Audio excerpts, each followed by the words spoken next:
Halo pemirsa, jumpa lagi dalam program Meet the VVIP bersama saya Gesmi Sitanggang.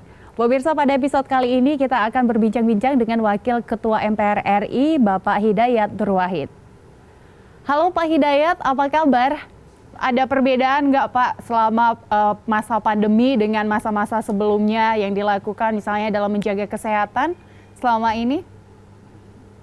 Ya pasti beda ya, kegiatan di kantor sebagian besar dikerjakan melalui rumah, melalui Zoom, melalui komunikasi virtual. Kalau menjaga kesehatan ya pasti menjadi lebih dikonsentrasikan, menjadi lebih banyak lagi dikerjakan dengan olahraga yang rutin, dengan konsumsi vitamin dan atau makanan-makanan sehat yang dianjurkan oleh dokter. Kuncinya tetap menerapkan protokol kesehatan ya Pak Hidayat.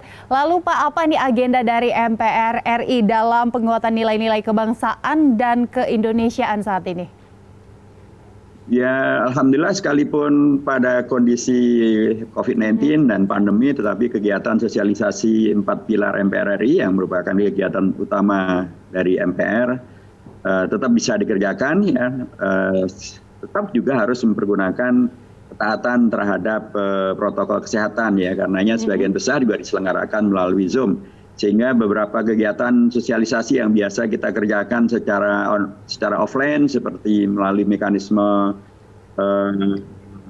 training of trainer, melalui mekanisme tes cermat atau mekanisme outbound itu tidak kita kerjakan, tapi sebagian besar melalui mekanisme dialog publik melalui Zoom.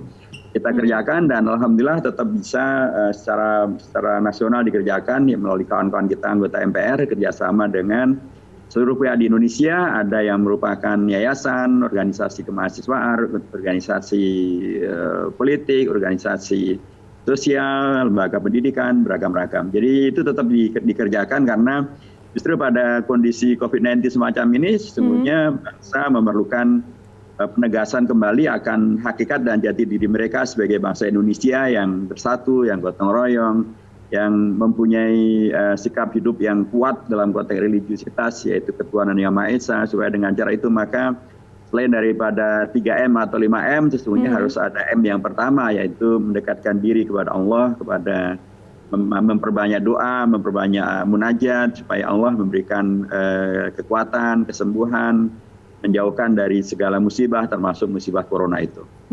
Berarti sejauh ini semua teman-teman di MPR sudah melakukan penyesuaian ya Pak selama pandemi. Seperti yang tadi Pak Hidayat mengatakan bahwa dilakukan dengan Zoom meeting, tapi tetap hasilnya sesuai dengan yang diharapkan. Seperti itu ya Pak.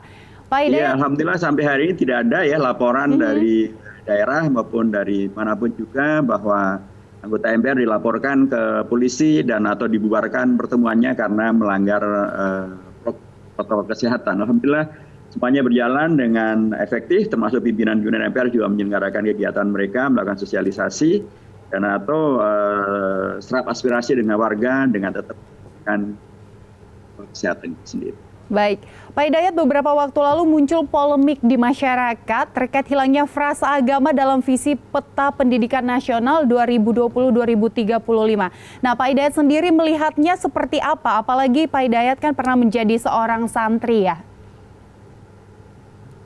Ya, itu tentu sangat disesalkan ya. Sekalipun pihak Kementerian Pendidikan dan Kebudayaan mengatakan itu baru draft. Tapi harusnya sejak dari draft itu tidak ada kesalahan yang fatal semacam ini. Karena keberadaan daripada agama di dalam pendidikan nasional maupun di dalam Undang-Undang Dasar itu sangat-sangat sentral. Bahkan di dalam Undang-Undang tentang Sistem Pendidikan Nasional itu jelas sekali disebutkan tentang tujuan pendidikan nasional, di situ disebutkan tentang masalah agama selain daripada masalah budaya. Kalau merujuk ke dalam Undang-Undang Dasar, apalagi rujukan daripada Undang-Undang Sisdiknas maupun apalagi rujukan daripada peta jalan itu harusnya adalah Undang-Undang Dasar. Undang-Undang Dasar sangat jelas menyebutkan di dua ayat ya, di dalam pasal 31 ayat 3 dan ayat 5 itu tegas sekali menyebutkan tentang bagaimana negara menjunjung tinggi memajukan ilmu pengetahuan dan teknologi dengan menjunjung tinggi nilai-nilai agama. Dan kemudian di pasal 31 ayat 3-nya ditegaskan tentang tujuan pendidikan nasional adalah dalam rangka meningkatkan keimanan, ketakwaan, akhlak yang mulia dalam rangka mencerdaskan kehidupan bangsa. Dan tidak mungkin meningkatkan keimanan, ketakwaan, akhlak yang mulia tanpa melakukan pendidikan agama, atau dengan mengabaikan agama. Itu satu hal yang tidak mungkin. Tidak mungkin bisa mendidik anak-anak didik kita dengan nilai iman, takwa, akhlak yang meningkat kalau agamanya dinafikan, kalau agama tidak dipentingkan.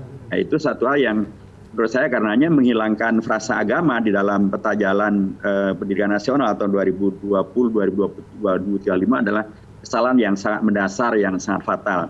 Ya, alhamdulillah kritik ini sebenarnya sudah disampaikan oleh kawan-kawan kita di Komisi 10 di DPR RI sejak Januari yang lalu sesungguhnya. Tapi kemudian belakang ramai ketika dimunculkan di beragam media. Dan alhamdulillah akhirnya Pak Mendikbud menegaskan ya bahwa itu adalah draft yang akan diperbaiki dan memastikan bahwa rasa agama akan dimasukkan. Kita kawal dan kita harus ingatkan Pak Menteri untuk melaksanakan komitmennya ini, sebab kalau tidak ini akan semakin menjadi pendidikan yang sangat buruk kepada rakyat Indonesia. Ungkapan Pak Menteri tidak dilaksanakan, dan padahal ungkapan itu sesungguhnya adalah sesuatu untuk mengkoreksi kesalahan yang dilakukan pihak Kemendikbud ketika menghilangkan frasa agama dari peta jalan pendidikan nasional. Mengapa kesalahan yang fatal? Karena hilangnya frasa agama bertentangan dengan Pancasila, bertentangan dengan Undang-Undang Dasar, bertentangan juga dengan Undang-Undang tentang sistem pendidikan nasional. Ya, Pak Hidayat, sebenarnya memang beberapa waktu lalu Mendikbud juga sudah mengatakan bahwa memang frasa agama itu tidak termuat ya secara eksplisit, tapi dalam draftnya hal ini akan tetap dilakukan, dalam artian tidak akan menghapus pendidikan agama itu sendiri. Ya, itu dua hal yang berbeda ya. Pendidikan agama adalah satu materi tersendiri. Kemudian penyebutan secara implisit adalah materi tersendiri, tapi keharusan menyebut secara eksplisit juga adalah materi tersendiri. Mengapa saya katakan demikian? Nah, di dalam peta jalan itu secara eksplisit disebutkan tentang budaya di samping Pancasila. Ya. Penyebutan budaya secara eksplisit itu berarti merujuk pasal 32 daripada Undang-Undang Dasar. Pasal 32 itu masih terkait di bab yang sama dengan pasal 31, yaitu bab pendidikan dan kebudayaan. Jadi kalau budaya disebut secara eksplisit, terus kenapa agama tidak disebut secara eksplisit? Kenapa agama disebutnya hanya secara implisit? Sementara budaya disebut secara eksplisit. Kan harusnya kalau kemudian merasa cukup disebutkan secara implisit, budayanya sebut juga secara implisit. Kalau kemudian budaya yang dalam Undang-Undang Dasar disebut hanya beberapa kali saja, sementara agama disebutkan berkali-kali dalam banyak pasal dan sebagian malah menjadi judul besar di Undang-Undang Dasar kita, maka harusnya Menteri Pendidikan paham betul bahwa agama dalam fondasi berbangsa dan bernegara kita sangat mendasar, sangat penting.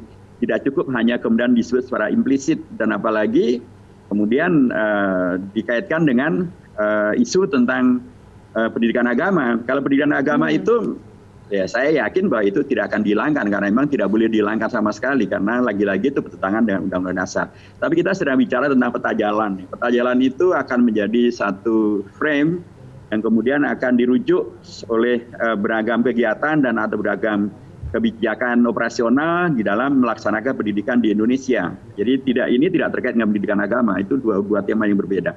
Jadi tentang pendidikan agama itu tetap ada, ya memang harus ada, dan sangat zalim bila Pak Menteri menghapusnya. Tapi peta jalan adalah suatu hal yang baru di-create sekarang ini oleh Kementerian Pendidikan pada periode sekarang ini, dan itu sesuatu yang ya sangat disesalkan. Sekali lagi harusnya sejak di draft itu sudah benar, sudah di draft sudah ada, karena menandakan bahwa yang ada di dalam benak dan alam pikiran para pejabat di Kementerian Agama itu, Kementerian Pendidikan itu sudah benar. Tapi kalau itu tidak ada, berarti sejak di awal ini ada yang salah gitu ya, karena hal yang sangat mendasar, hal yang sangat penting, hal yang sangat jelas disebutkan di dalam Undang-Undang Dasar, di dalam Undang-Undang tentang Sisdiknas malah tidak disebutkan secara eksplisit, sementara yang lain disebut secara eksplisit. Jadi ngelesnya Pak Menteri menurut saya tidak terlalu bisa diterima secara akal sehat maupun juga secara rujukan Undang-Undang Dasar maupun juga Undang-Undang tentang Sisdiknas. Lalu jika pada akhirnya nanti hasil akhir dari pembuatan frasa agama ini tetap tidak dimasukkan secara implisit, apakah Anda tetap akan menentang atau seperti apa Pak Hidayat? Ya, pertama berarti Pak Menteri sudah membohongi publik ya. Karena Pak Menteri mengatakan memastikan akan memasukkan itu. Jadi kalau dia tidak memasukkan berarti dia melakukan kebohongan publik dan itu suatu hal yang sangat salah.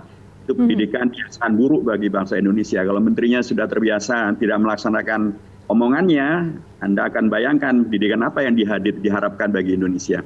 Saya berharap Pak Menteri masih menggunakan akal sehatnya untuk melaksanakan komitmennya dan kemudian untuk menaati Undang-Undang Dasar dan menaati Undang-Undang tentang Sistem Pendidikan Nasional dan menaati Pancasila. Kalau Pak Menteri tidak menjadi contoh yang terbaik untuk melaksanakan ini, ya saya setuju dengan usulan dari beberapa pihak untuk mempertimbangkan agar Pak Jokowi untuk mengganti Pak Menteri saja. Oke, baik.